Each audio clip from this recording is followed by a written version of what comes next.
There are members of the media in attendance. If anybody would like a copy of tonight's meeting, please let any of us know at the end. Thank you very much, and again, good evening. First agenda item is approval of the minutes. Has every member had the opportunity to read the minutes? May I have a motion from Scott, second from Joe. All in favor? The next agenda item is announcements, correspondence, and distributions. If I may start with that, I'd like to say a special thank you to Police Chief Tom O'Laughlin, the Milford Police Department, Fire Chief Billy Toohey, the Milford Fire Department, the Massachusetts State Police, the administration, especially to the Superintendent of Schools, Dr. Tremblay, for how well they handled what happened this morning at the high school with the bomb threat. I don't know about everybody else, but the first text I got was roughly around 6:15 this morning, and they continued to get them throughout the day until everything was settled down. So to everybody involved, I want to say great job. Very, very proud of how everybody handled it, and good job. Okay, thank you. Any other member? I echo what you just said, absolutely. Great job. And Bart's text this morning, 6 o'clock, Bob. Nope, wait a minute, it's gotta be important, so. Everything was on top of it, thank you. Yeah. Thanks. The only thing I would like to add to that, to the list of, believe it or not, is the radio station. Yes. Because, almost hearkening back to a time when the radio was the way you listened when school days were canceled. The call after I had reached out to the school committee, Ed Thompson was available to me also. I said, Ed, what I need more than anything is not a story right now. I need you to communicate to the town to prepare our students and our staff to have a safe start to the school day. And that's just what happened. And then I followed up with an interview at 7 o'clock. But I want to also commend the radio station. I know there's mixed feelings about the radio in town, but I think the radio this morning proved its worth in a community and having a radio station in town. And I just want to add that to the list. Well, they did a nice job, because what happened is, if you listen to the radio station this morning, Ed had it on the newscast, and then Rick Michaels kept running it through his cast. So if you didn't listen to the newscast, you were getting it from Rick. If you didn't get it from Rick, you were getting it from Ed. But they did a great job, and I'm sorry I did not mention them. But No, but thank you. It was a tough morning. But everything is. We're happy to report that after a clearing of the school, we're ready to go back to business tomorrow morning. Yeah, and a lot of people don't know, the superintendent and I were on the phone yesterday afternoon discussing business, and Bob said, geez, it'll be a nice day if we don't have a bomb threat. That was the parting words. Kind of a sad state. Yeah, and this morning, whenever I looked at my phone, so. Bob, tomorrow morning, if you could say it'd be a nice day if Scott wins the lottery, that'd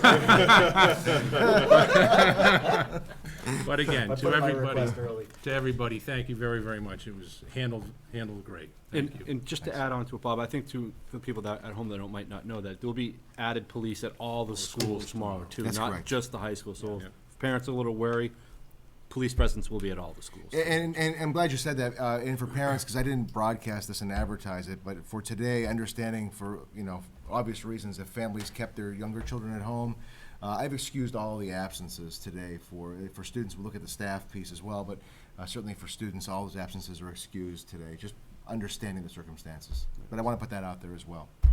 Thank you. Thank you, Bob. Thanks very much. Just certainly echoing the comments, and certainly thanks to the staff as well for the professionalism that they showed, as well as being able to come back to the building tomorrow and getting ready for a day tomorrow. We know there will be some questions that have come from students, I'm sure throughout the day today, to multiple grades outside the high school, and the questions that will come in tomorrow as well. So in the absence of information, people resort to making stuff up, or they resort to what they call MSU, right? So making stuff up. I think that there's been no absence of communication throughout this process, which is fantastic, and helps keep what could be a very stressful and in some cases panic situation from turning into that. So certainly echo all the comments that were made earlier, and thank you for the very clear and candid communication. I know when my phone goes off, generally between 6 and 7 o'clock in the morning, it's generally not the start of a bright and shiny day, but you actually the way that this was all handled made it as best of a situation as it could be. So thank you for that. Thanks. It gave Kevin actually a little bit of opportunity as well this morning. So the follow-up message that you heard that had Kevin's voice, when Kevin and I came into the office, after dealing with the bomb squad, I said, Kevin, I have a perfect training opportunity for you to use Blackboard Connect. And so because you don't often have a chance to practice that. You know, usually it's when you're communicating a crisis call, and so Kevin had a chance to do that work as well. So Kevin wrote the script and recorded the message in the later part of the morning's message. So good training. It's a teachable Yeah. moment, Absolutely, absolutely. but thanks. Any other member? Next agenda item is invitation to speak. Is anybody here tonight? Seeing no one here for invitation to speak, the next agenda item is the Milford High School liaison. I was told by Dr. McIntyre that we do not have a student here this evening. So the next agenda item is the second reading of the public schools policy files. Jen, is that you reporting that for Joe, or? I can. The school attorney, I believe the only thing left to be done with that was to have that reviewed. Yeah, it's Very all moody. everything here has been Okay. reviewed now. So there's no red line in that, so it looks like this is the final version. I think, Patrick, is this the one that you helped This is the one that, simplify the language for us? so the school attorney policy was the one that we drafted together. We Mhm. sort of drafted an entirely new policy, and really all we did was outline how we currently behave with town council. So there was no additions or subtractions from it, it's simply memorializing how we tend to use town council without having any restrictions. So now any member of the school committee can reach out to town council, and there's no, that doesn't cause any problem. The superintendent doesn't need permission to reach out to town council if there's something pops up. And we just put that policy in. You know, I mean, at this point, now that it's been reviewed by Jerry, I'm happy to make a motion to accept the policy. This is the second reading, and so I don't see a reason, I don't wanna put words in anybody's mouth. I mean, if we wanna come back and read it the third time, that's okay, but I'm comfortable with it, I'm willing to make a motion on accepting the policy. I'll Second from second. Scott, all in favor? Okay, And the second policy that we looked at, file BEB special meetings. Again, you can see the red line in that. And I think, again, we cleaned up a lot of the language, made it more user-friendly. We traded some words for others, so example, I just see it in there, the word valid in the final paragraph. We added that, and I can't remember what the original word is, but, Yeah. I don't And- wanna- Yeah, and so, I mean, really, much of what happens with the meetings is governed by the Mass General laws, so we have to be compliant with the open meeting laws. And so really, this policy was rewritten to reflect the fact that the open meeting laws govern everything that we do as a school committee. So, I mean, those are really the main additions. Jen, Joe, and I cleaned up some of the language. It was overly legal. You know, it doesn't need to be overly bearing, you know, legalese in some of these policies. We want people to understand them. So as I read this version, this is the same red line version that we had the last time. And if this has been reviewed by town council also, then I'm also happy to make a motion on this policy to accept it as well. okay, second from Joe, all in favor? Great. Nice job, thank you both. 1975. Yeah. Yeah, that's great. Next agenda item is middle school east reuse. Yes, so thank you, Mr. Chairman. Yeah. So at your seat this evening, you actually have a copy of a report that's been a long time coming. So this is just to bring everybody up to speed here. So the Middle School Reuse Committee was established by the Board of Selectmen as a result of, you know, really bringing to the completion our long-range educational plan, which states that, you know, this building would be deemed surplus and would be turned back over by the school committee. And it's been a vote that's been going on for really several years as we continue to renew our statement of interest. So the committee was put together. This is more for the community than the committee, as the committee's pretty well up to speed on it. So we've actually gone through, it's a committee that's made up of community members. It's made up of myself as the representative from the school committee. Dr. Tremblay is on there as well. Lenny Marcone is on there for both, you know, for a variety of reasons, not the least of which is for community use. Obviously, he does transportation as well. We've got members of the finance committee, members of the board of selectmen. Really, the overwhelming number of boards and community involvement in this. There's 13 members of this board that represent town planning, and really the town administrator is on there as well. So it's a very encompassed committee. So we did ultimately select the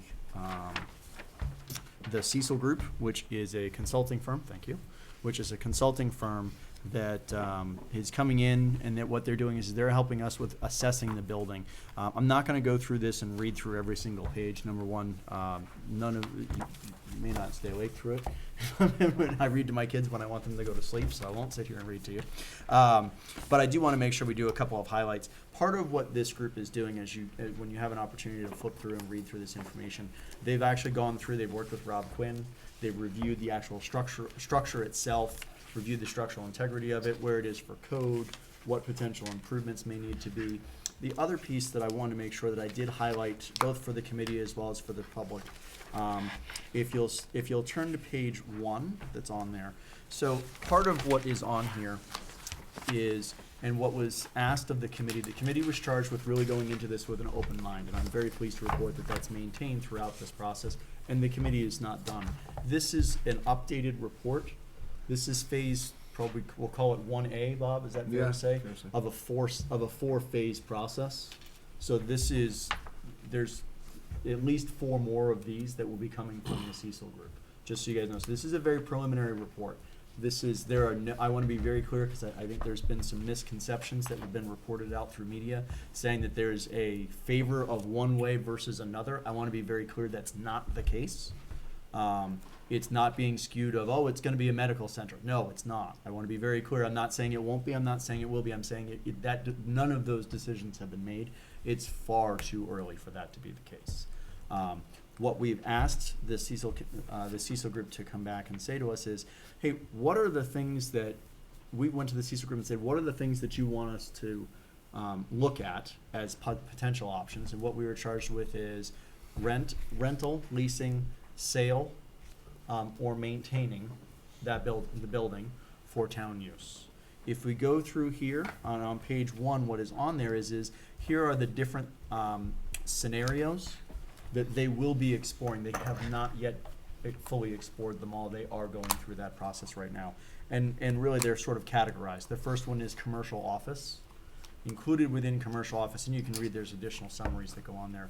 Part of commercial office actually would be as if we were to maintain some portion and or all of that building for any administrative use for the town.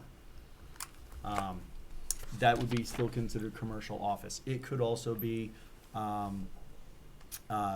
doctor's offices, medical offices. It could be for private commercial use if an attorney's office wanted to open up there. So that's one scenario.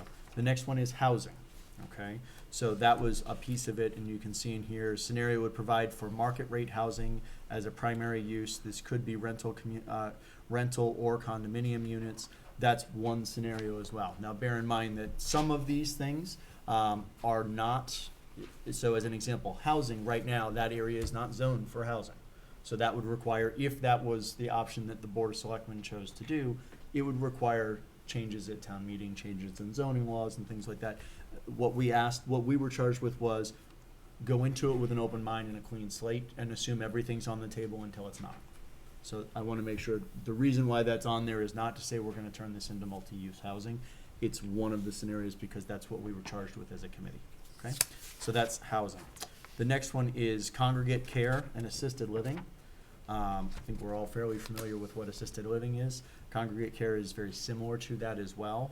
Scenario would provide special housing facilities for senior citizens with a range of congregate care and or assisted living with a significant amount of shared services, dining, and common spaces. Under this scenario, there would be several approaches to reuse of the gymnasium. So there would be some encompassing of that. So that will be another scenario that will be viewed. The last one is education and business incubator. I want to be very clear. The education piece is not, would not be if we decided we wanted added, 15 more math classes to Milford Public Schools and we're going to just house them in that building. That's not what they're talking about here. What they're talking about is if there was if Quinsigamon or a college were to look to do open up a satellite campus. It's that variety of educational services that's being discussed in there. So it's really providing a range of educational as well as business incubator. There's one of the things that the Cecil group actually talked about was they actually are seeing out there in the business in the commercial real estate world this whole idea of a business incubator where somebody may work from home but they need to pull together different business resources. or they need office space where it's temporary, so it's actually a facilities company that would come in and do those types of things. So that's yet another scenario. How much experience do they have with that, Scott? And the reason why I ask that is that we have a Milford High School alumni who's now living in Cedar Rapids, Iowa, who does business incubation. That's sort of his primary role now. And I'm certain that he'd be happy to lend a hand in investigating that. Yeah. D- I can certainly ask the question. So part of what the Cecil Group does is they actually do, what we've charged them to do is actually what they do specifically for municipal buildings, and they actually have all the contacts and resources that specialize in really everything from cradle to grave and every possible industry. They bring in the experts and different people, but I certainly, if you want to pass that information along, we can certainly share that. Our next meeting is actually in 2 weeks, so we can certainly pass that on to the Cecil Group. I will tell you, the gentleman who's been coming and speaking with us, who's the representative from our contact through the Cecil Group, has been very open and looking for constant input and feedback. So it's certainly welcome. Thank you, Patrick. So that's really the educational. That's scenario 4, and those are really the primary options. If you go to page 3, it goes into a little bit more detail Can I as well. interrupt for 1 second? Yeah, go ahead.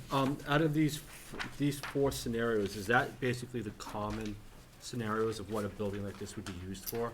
Yes. Or like in the next packet that you said, is there gonna be 4 more new scenarios? So what this came down to and where these 4 scenarios came from, the Cecil Group actually went in their first sort of pass at this was they went through, they looked at the building, they looked at sort of what is the market structure out there right now, and they came back and said, so we know we want to go in with eyes wide open. There are some things that candidly are going to come off the table because of location and because it would just be cost prohibitive and or it's just not a possibility.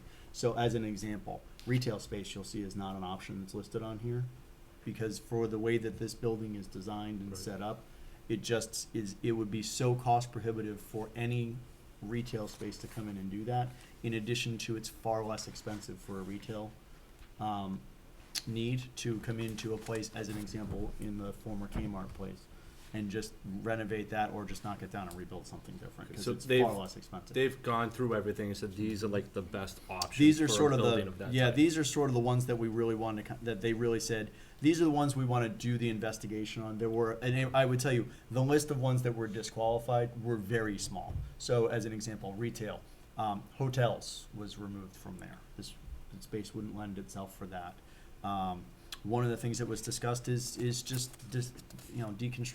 destruction, knock it down. What does that look like? And one of the things that they actually came back and said was, they call it the new section. I think the new section's probably still about 80 years old, which includes the gym. They said that when they reviewed the structural component of that building, they said it is possible to knock that down. And the reason why I say possible, what they did say on the main structure of the building is it's so well built and so fortified. They're saying that in order to remove that, it would be so cost prohibitive, almost to the point of needing to take it down brick by brick because of the way the building is constructed. It's that strong. It's that well fortified. I think the words they used were fortress. So these were really sort of the, hey, we can put out the full spectrum. If you want me to look at hotel, we'll look at hotel, but understand, obviously, as you can imagine, with any type of a consultant, there's a cost that goes along with everything we want them to take a look at. And they came back and said, listen, is a hotel really something you want us to look at? Because we can tell you right now it's not ever going to happen because it's the wrong building structure, it's the wrong place, there's no place to park, and it's just not going to happen. But we'll look at it if you want. But we said, no, we agree that's probably fair to take off. So there was only a handful that were taken off. I gave you a couple of those types of examples and for the reasons why. So those were really the highlights that I wanted to hit. As you can kind of see, it did break it down. If you go to page 3, it does say, so for an example, in scenario 1A, it says commercial office. So it says commercial office, community recreation, private fitness center. So scenario 1A would actually be using the building for 3 separate components.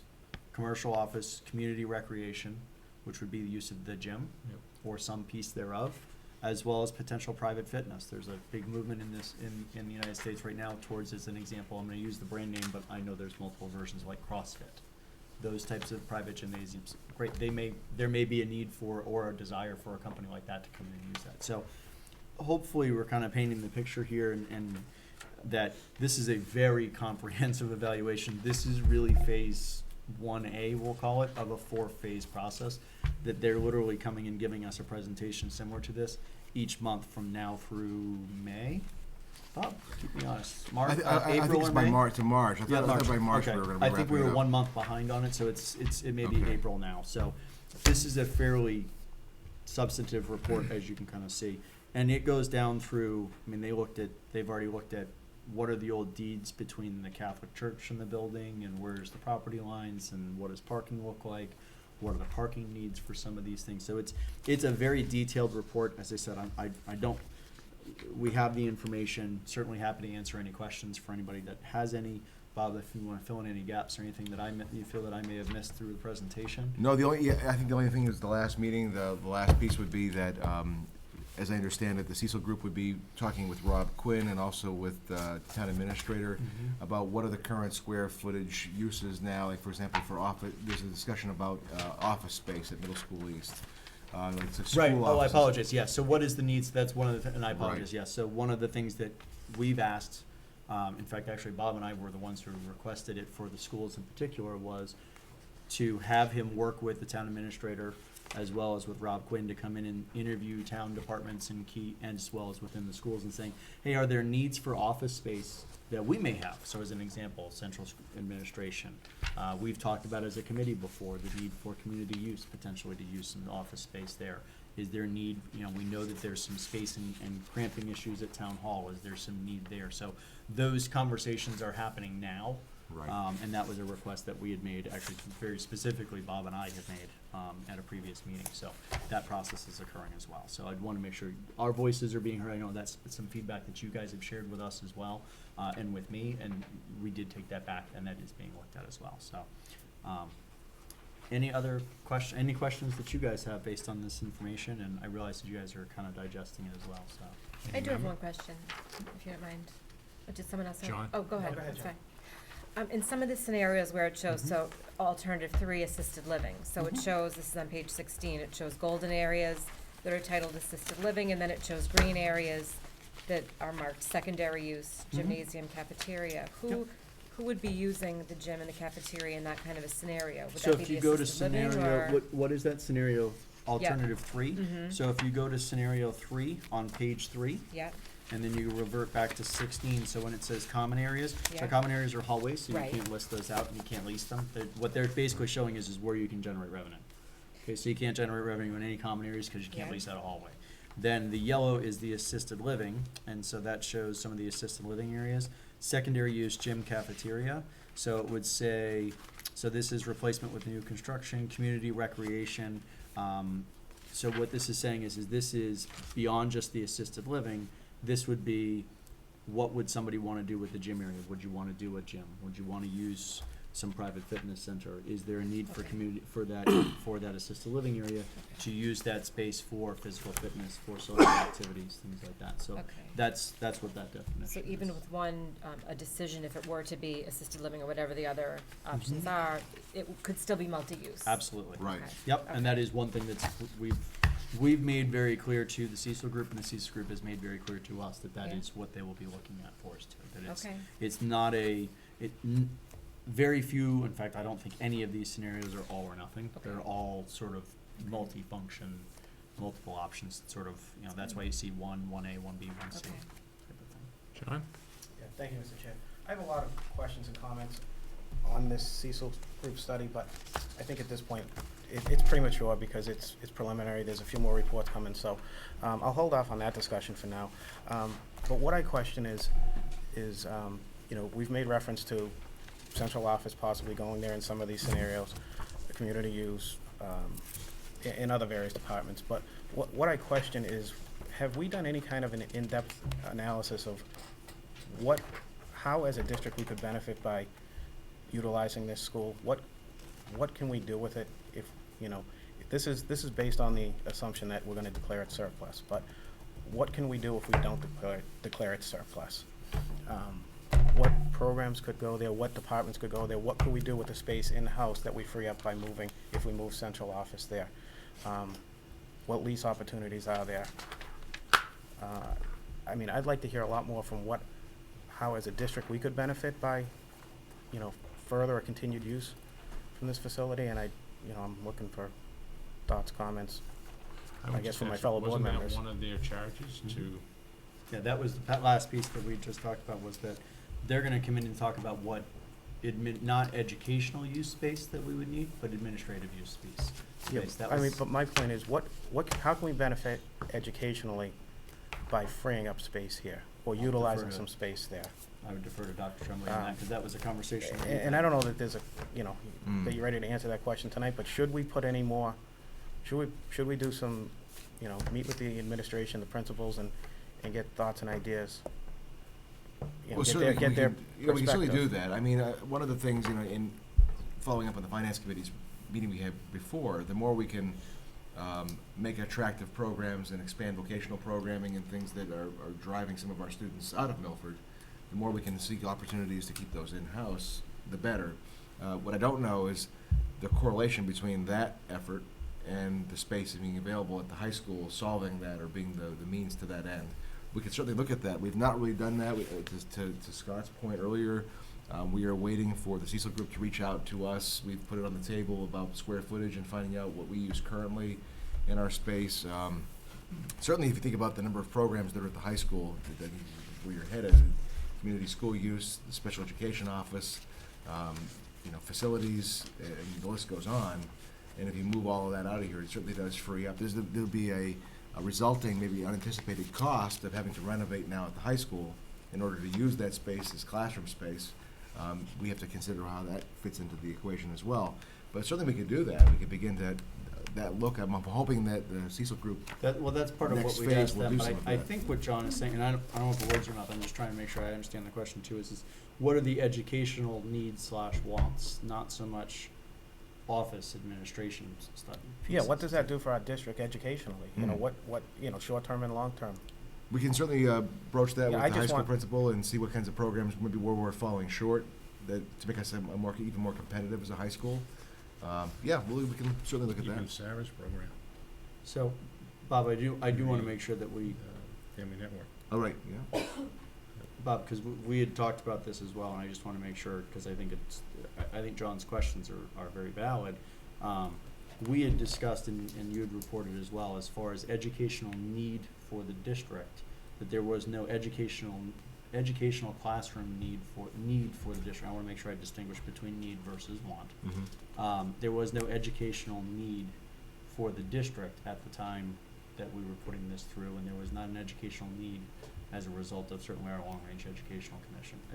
I want to make sure that unless something has something changed in the last 60 to 90 days since the last time we've had. No, I don't think so. I mean, that the space is tight, and if you're looking to, we're kind of limited to the space we have. Yep. If we wanted to expand programming, it goes to that list of wants and needs. Yeah, and that's why I just And want to I make think sure. that's where we're at in this conversation, to say, well, what can we do that's really innovative at Milford High School?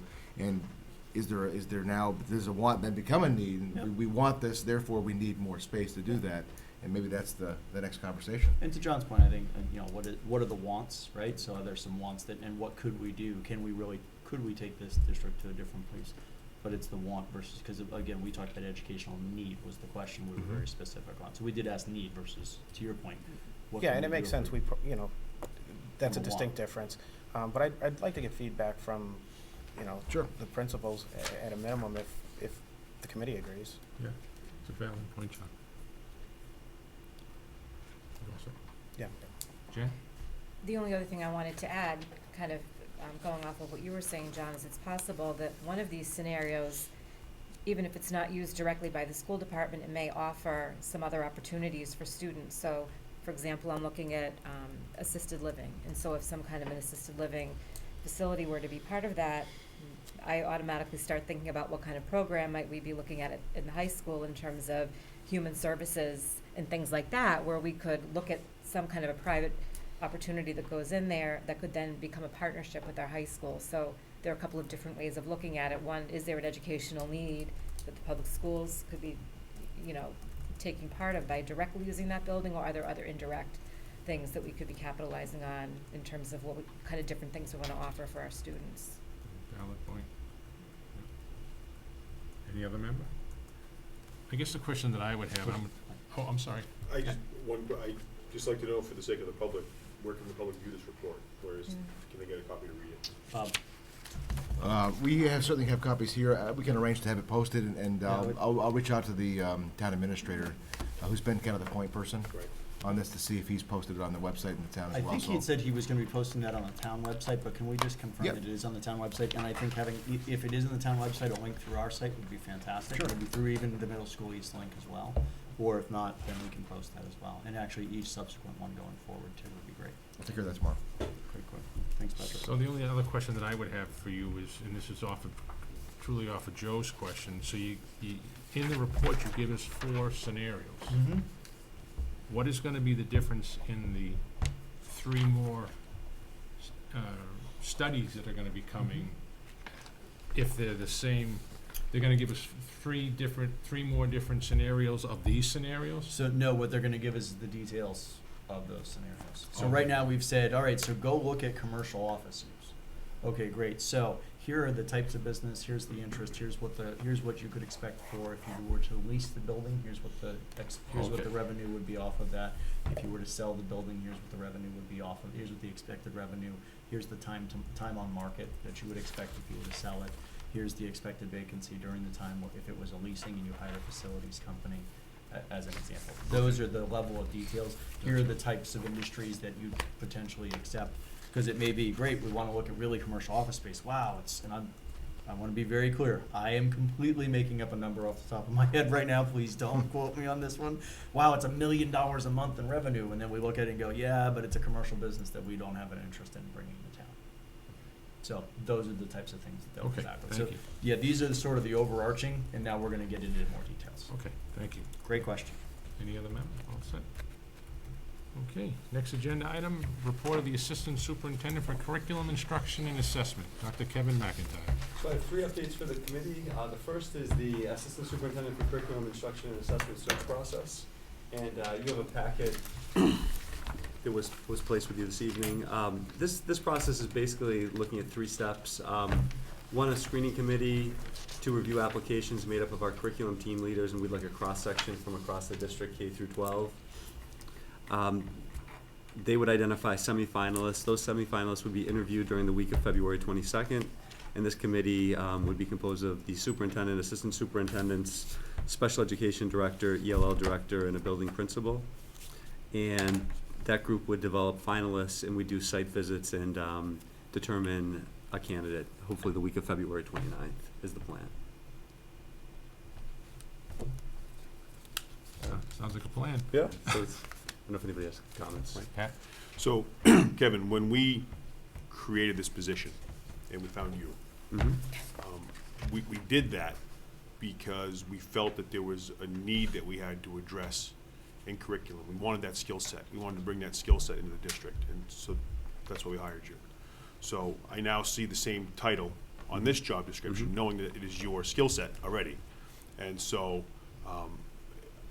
in my opinion, if you feel that you need something different, if you need someone who is complementary, I think you should tell the committee, or if you think that this is appropriate moving forward, that's okay as well. But I don't want you to feel hemmed in by job descriptions. I mean, we want to make sure that we have a school district that's working properly, that we have complementary skill sets. I'm seeing the need, the curriculum needs, the instruction needs, and the assessment needs across the district, I think, is kind of the core of what we do. And I don't see myself completely stepping away from that, jumping into the superintendent role, but I see a definite need for someone to kind of maintain and move forward the work that's going on. I think working with me, I see the person also kind of, I see it as kind of the second in command in the district. I see it as someone who's gonna be taking on other roles as well, similar to what I've done in the past 3 years. You know, the title we may wanna, I may wanna play around with a little bit and think about, but I see the need, I see a real need to have somebody completely dedicated to that work, because the role of the superintendent is different, and there's more things they're gonna be doing. I think I can't see myself completely stepping away, but I do see a need for someone to be engaged with all, the changes in the state testing, to be engaged in, curriculum mapping, to be engaged in, looking at the assessment grids and working with the curriculum team on a regular basis. But it is something I'm wrestling with. The title is something I'm wrestling with, to be honest with you. And I was having a conversation with John just prior to the meeting on that very topic. Yeah. And it is something to think about, for sure.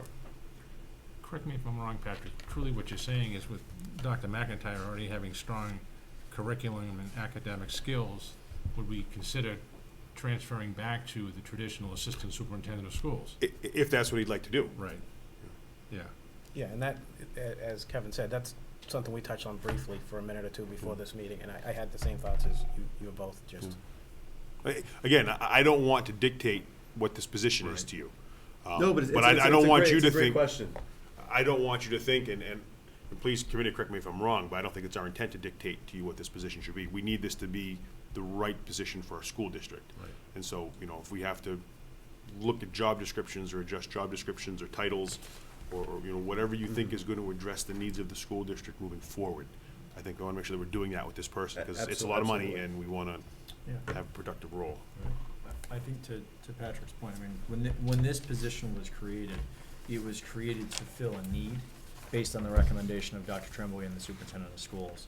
So I can only speak for myself. Certainly my favor on this would be to follow a similar process, which is, as the future superintendent of schools, upon your recommendation, I would be looking for your recommendation of what this position should be.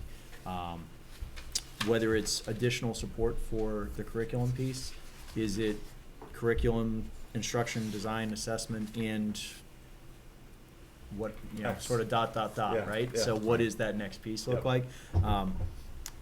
So for me, I would be looking as a committee member for your recommendation on that, based on what you see as the needs, both in your skill set. Your skill set's different than Dr. Tremblay's, and the needs of the district, because it's changed candidly in the last 3 years. So, that's certainly something that I would certainly welcome as a committee member. Jane? One thing that I just might throw in there, even though your experience and background is curriculum, the job of superintendent and assistant superintendent, at least from what I've seen, are two entirely different jobs. And assistant superintendent, no matter what the rest of the title reads, is generally someone who's driving and dictating and studying and sharing curriculum practices, while the superintendent is more the public figure in the budget and dealing with other things that aren't necessarily curriculum related. So for that reason, and with how curriculum is really just such a changing target right now and a moving target, I still think it's really important that we keep that. We really don't want to lose that focus on curriculum. And no matter how we phrase the title, personally, I do think it's important to keep that part of the title in there. One thing we might think about doing is, when you look at the job description, there's not the usual line on here that sometimes says additional responsibilities as dictated by the superintendent. Oh, it's gotta be in there, it's gotta be in You could there. add that line. Bob, and I that kind of- you forgot that Don't tell Kevin that, I've been Yeah, citing Kevin that already number knows 11 the whole time. So, Yeah, we kind of have it in there. If you look at number 9 in the job description, Number it kind 9. of, Services It's a upon little more assignment of the subtle than the, superintendent of schools to Yeah. administrative areas. yeah. anything else that. That's They the, change and, it, all the rest and of it. everything else. Yeah. Right. Yeah, so, but I really think we want to keep the curriculum focus in there, because we don't want to lose that. And Kevin, some of your attention will be, It will be will removed go from into other curriculum. places, for sure. The other thing I just wanted to ask about is having the salary posted as it is on this posting. Has this already gone public? No, this is Okay. just a draft. I might ask to have people think about not posting the salary in such a way. I think a lot of places either don't post a salary and they write competitive, if we want to maintain the fact that it will be competitive, or they list a range, because some people may look at this and be turned off or on, one way or the other, when they see a number without a range. Mhm. So it might, you don't want to see anybody not look at something, and we may need to be a little bit flexible with that. We can definitely look at phraseology like regionally Yeah. competitive or Yeah. something similar to that. Yeah. Patrick? So one more thing, this is a challenge that we leveled at Bob, and I'll renew it now with you. When Bob set upon the task of finding you and hiring you, We told him it was very important that he hire someone who could replace him. Mhm. And that's not an easy challenge for anyone who leads an organization the size of Milford Public Schools. And so I would challenge you, as we challenged Bob, to hire someone who could replace you. Because I think that having an assistant who's ready to go and who is doing on-the-job training for a number of years before their needs are ever called upon, I think has served us well so far. And if we can keep that model going, I think that would be very good for the public schools. And that's something I'm absolutely looking for, because I want someone in the position who, if I'm away, gone, taken ill, whatever the case may be, that person could jump in and take on the role. Yeah, and I was just gonna add, in addition to supportive of you, I mean, I think a big piece of why we were able to get so much accomplished in the last 3 years is because Bob did a great job of hiring somebody that could replace him. Obviously, you were now being called upon to do so. That was not necessarily the anticipation. It was, you really need that sort of it's called an assistant superintendent, but it's really sort of co-superintendent of schools, as I think you two have interacted as such throughout these last 3 years. I want the same for you as you grow and move into this new role, that you continue to have that strong sort of, Absolutely. co-captain along with you, No, that you're now absolutely. developing and sharing that along with too. Right. Well, that's the number one, and I've shared this with Dr. McIntyre, the number one compliment that I've gotten from the community over and over and over again for the school committee is, what a great job you guys did. You finally went back and took the position of why it was created and elevated that person into the superintendent's position instead of opening up a search.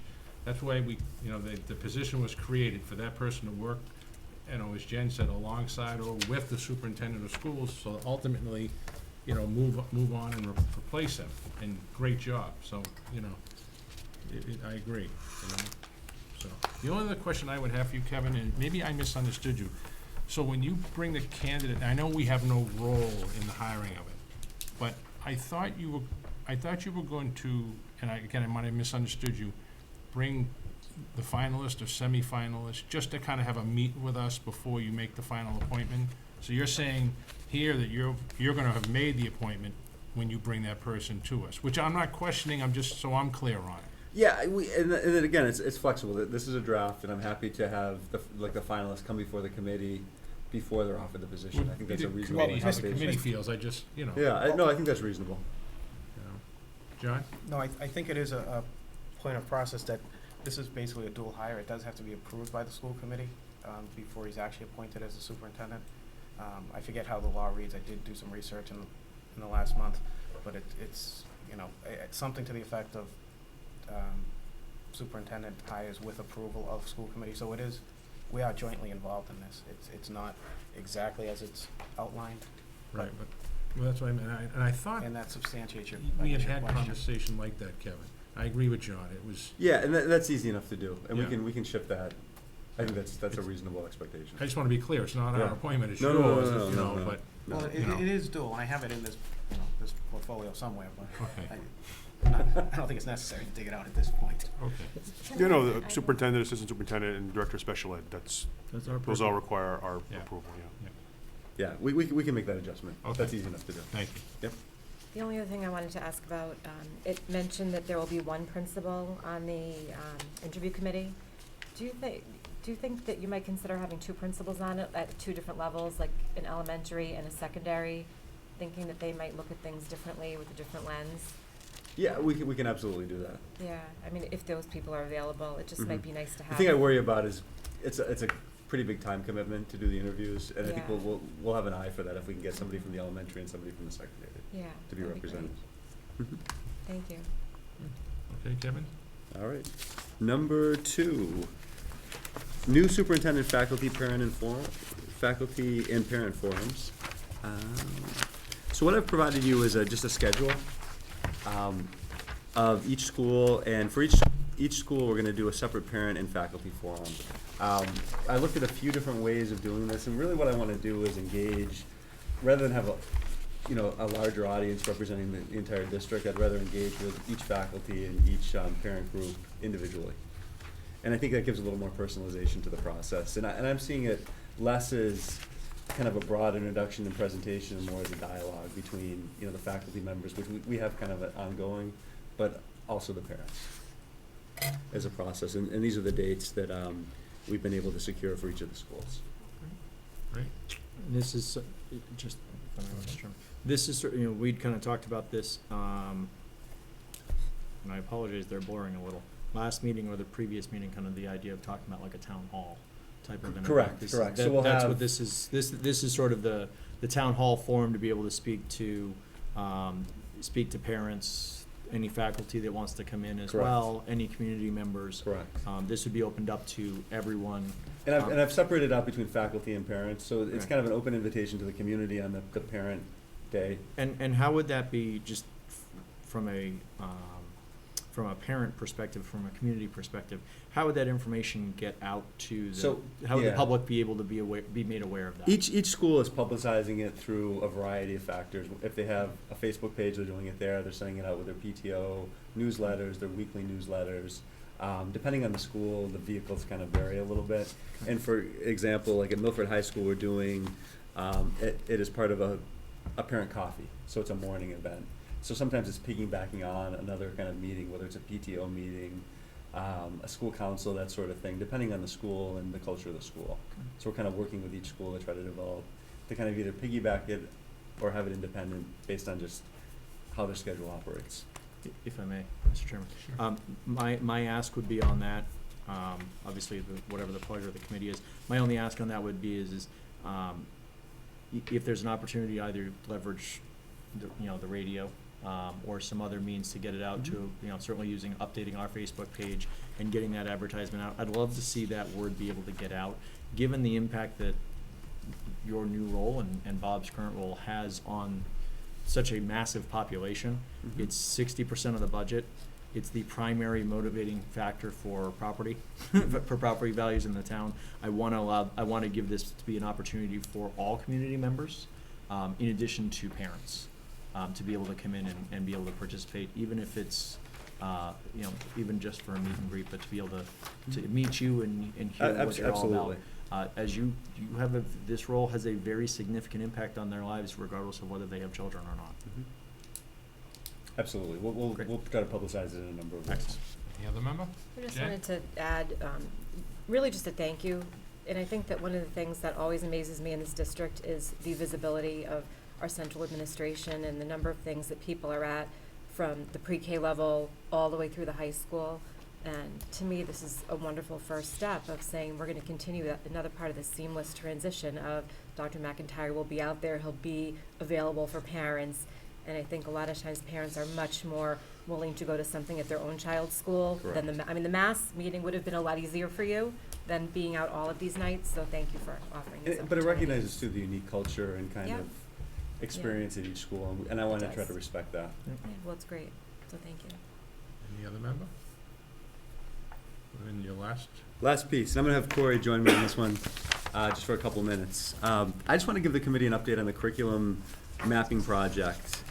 We're using a Google platform for our year-long pacing guides and connected unit plans, and those are out, and teachers are actually engaging with those. All schools are engaged in the mapping process and are at various points based on the need to, whether they're revising, rewriting, or redeveloping curriculum. For example, the high school maps are nearly complete, and for the most part at the high school level, they just need to incorporate model performance indicators for second language learners.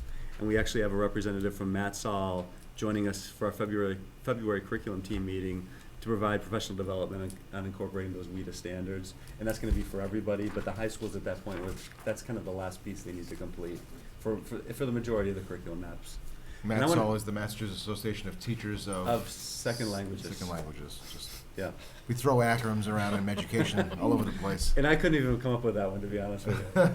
So I'm going to have Corey talk about, she's leading the charge at the K2 level, and I wanted her to share kind of the experience on a half-day professional development day for all the teachers, and then what this curriculum team leaders kind of engaged in as well. So last Friday, we had half a day, and the majority of the elementary staff at Brookside and Memorial met in Memorial Cafeteria. And Lisa Firth and Lisa Burns did a presentation on UBD, Understanding by Design, so the classroom teachers could have a real solid understanding in the steps of UBD before they started the curriculum mapping. So we sort of differentiated our professional development because the CTLs have had a number of trainings in the UBD, so it didn't make sense to have them take part in that. So they were in a separate room and they started with the curriculum mapping. So they started within the area of math, and they were ready to get in there, get their hands dirty, and kind of complete one full map, minus the WIDA standards that we'll have the training on at the next CTL meeting. But they feel real comfortable with the process. They're comfortable now leading their grade levels with having them start to implement the curriculum mapping. The feedback from the staff that took part in the presentation from the two principals was positive. They had filled out some exit slips at the end of the training, and they indicated a number of things that they learned, new information, and a lot of their questions were, we're in the process of answering them now, but a lot of their questions will be answered once they start the curriculum mapping. It's once they get in there and start the actual process, they'll be able to relax and say, oh, this is not as difficult as I thought it was going to be. So overall, it was positive, and the lower elementary level is on their way to completing And I have to say, mapping. Corey shared with me one of the kindergarten math curriculum maps that they put together, and there's two gurus in understanding by design, Wiggins and McTighe.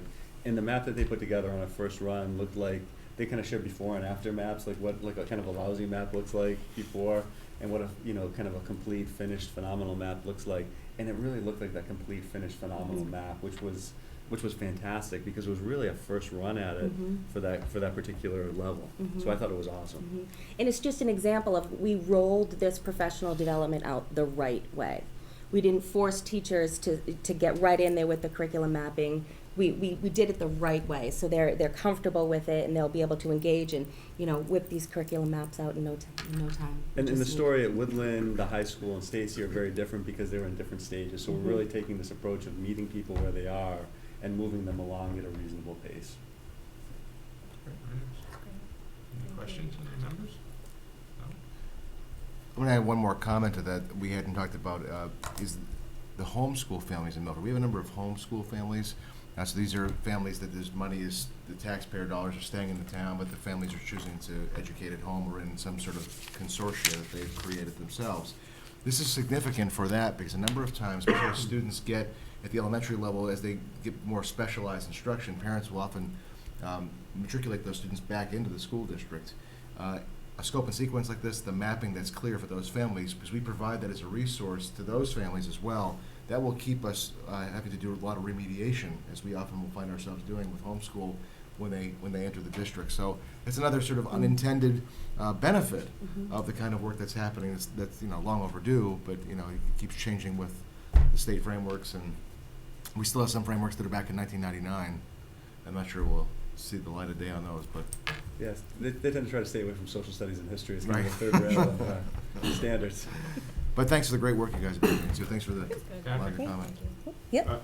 Corey, it's so great to hear that it was a positive and productive process down the elementary schools, and we've been talking about curriculum maps since I've been on the school committee.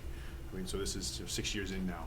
We've been talking about finding a way to start making progress on it, and just to hear positive experiences with our teachers and to see that it's moving forward in a very orderly fashion. And it's my hope that we can sort of carry it from the elementary school to the middle school to the high school and sort of move forward. I think it's great. So just thank you so much.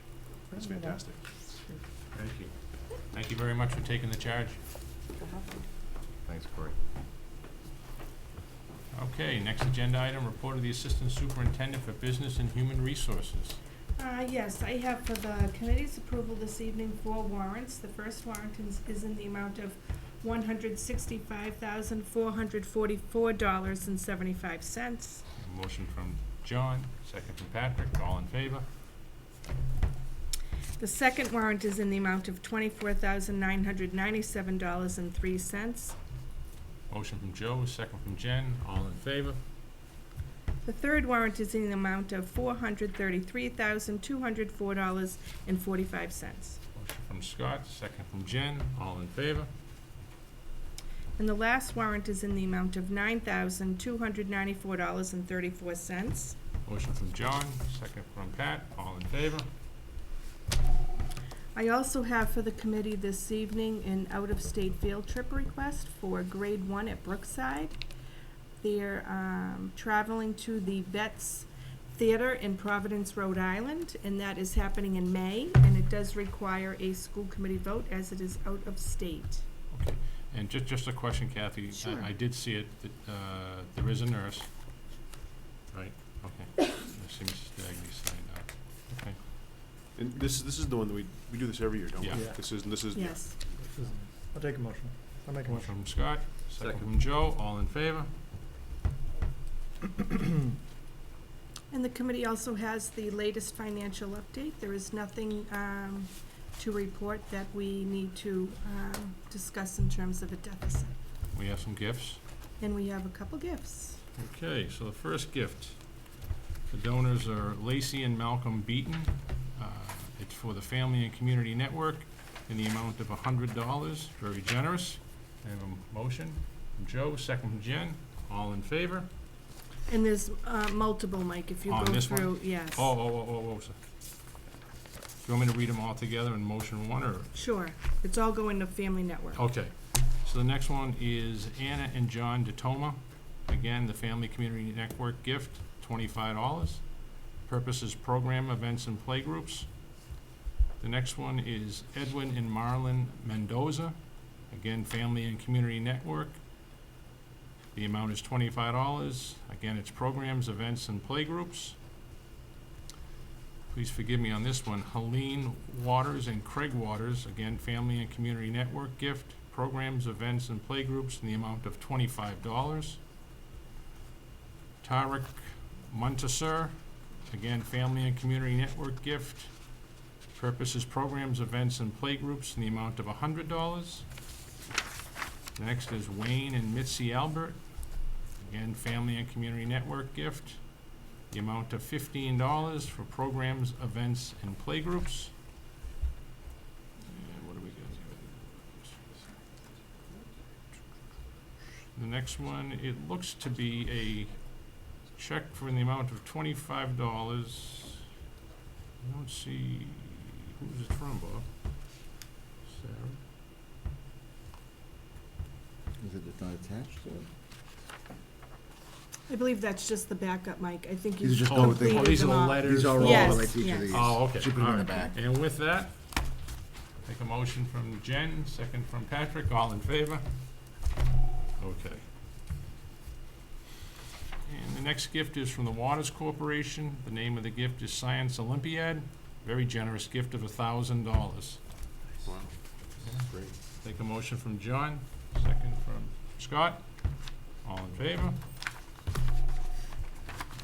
That's that one. And the last, the donor is the Weber team. It's a gift in kind for Robert Gilmore. It's a $50 gift certificate for a pizza party. They take a motion from Joe, second from Jen. All in favor? Fantastic. All right. The next agenda item is subcommittee updates. First one is policy. We will be reconvening on February 8th, and I believe our topics will be social media and religious observance. Right. Next is the wellness, and we're meeting on January 27th. Middle school East reuse. We gave our update earlier. Yep. No further And you're meeting updates. again on February 3rd, it says here. Yes. Okay. Within School Building Committee, Patrick? So we met last night. We're very happy to say that we are still on budget, and we are still relatively on time. It's actually kind of nice. So over the past couple of weeks, I don't know if it was last week or the week before, the town accountant and the finance director met with the building committee, just sort of review where we are with reimbursements, how we're getting the money back from the state. Quite frankly, I was told that the town accountant was incredulous that we were actually under budget, and wanted to see it firsthand. So they did come in and review and everything. They were very surprised and very pleased at how orderly the reimbursements are coming. We're getting paid by the state in a very quick fashion. There was some sort of stumbling blocks to begin with, but now that's all smoothed out. So we're sending our bills out to the MSBA, and the MSBA is paying us for the building on time, which is great. The interior surfaces are now getting their final finishes, so we have we have ceilings that are being completed, we have bathrooms that are being installed and completed. If you look in our pamphlet tonight, you can see we have cabinets that are being installed, and painting Yeah. is occurring, and the drywall is hung. So, I mean, within the next few weeks, it's gonna look like a school building inside, which is just amazing. So so far, it's all good news. Everything is going the way that we had intended it to. We did have some discussion at the last meeting about the security of the building. Just for the committee's knowledge, the entire exterior of the building will be covered by video cameras. We have all the interior hallways in the building will also be covered by video cameras. And we have motion sensors on the roof hatches, so if someone tries, if they can find a way to get up to the third story, they won't be able to get in through the roof hatches. And that was a concern of one member. We had the Woodland building had been broken into in the past through the roof, so that won't happen. So everything is really going the way that we intended it to. Everything is on time and sort of functioning the way we like it to. So it's great, you know, such a big project to have it come in on budget and on time. It's just it's great to see. Fantastic, It's really great good to job, great job. Technology Task Force? The only update is that we're trying to schedule a meeting, hopefully for late next week, or the following week. Okay. And then Climate, Culture, and Morale? That's Joe by himself, right? Yeah, we have a meeting coming up February 11th. 11th. Okay.